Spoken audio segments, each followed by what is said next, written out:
Hybrides Semester? Hä? Wie organisiere ich meinen Stundenplan? Was ist eigentlich mein Campus und wer sind meine Ansprechpartner? Fragen über Fragen, auf die wir jetzt alle eine Antwort haben. Tief durchatmen, Ruhe bewahren und herzlich willkommen im Wintersemester 2021. Im ersten hybriden Semester. Und das heißt, manche Veranstaltungen finden in Präsenzform statt und andere sind nur digital. Für Präsenz gilt an der FAU jetzt das Motto „Darf ich rein?". Kennt ihr vielleicht schon, denn so heißt die Software, bei der ihr euch mit einem QR-Code registriert. Heißt, ihr geht in die Uni, checkt über einen QR-Code ein und checkt am Ende einfach wieder aus.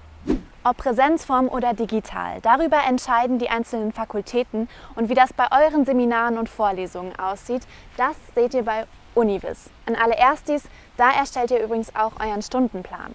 Auf Univis findet ihr also alle Lehrveranstaltungen. Aber dann gibt es ja noch mein Campus, StudOn, die FAU-Box.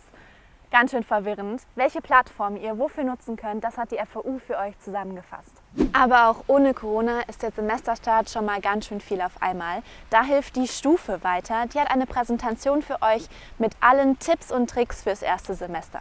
Einführungsveranstaltungen, Wohnungssuche, die schönsten Ecken der Region finden. Das sind alles Dinge, die euch zum Semesterstart erwarten. Da hilft die Website der FAU zum Semesterstart weiter. Da findet ihr zum Beispiel eine Checkliste, die euch den Studienanfang leicht macht.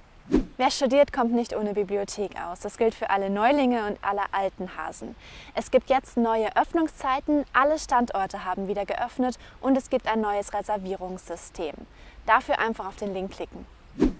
Und zu guter Letzt, das Semester steht natürlich auch wieder ganz im Zeichen von Corona. Da kann sich jeden Tag was ändern. Schaut doch mal auf die Corona-Website der FAU, da hält euch unser FAU-Präsident Joachim Hornegger immer auf dem Laufenden. Alle Links zu den Themen findet ihr übrigens in der Videobeschreibung. Habt jetzt ein ganz schönes Wochenende.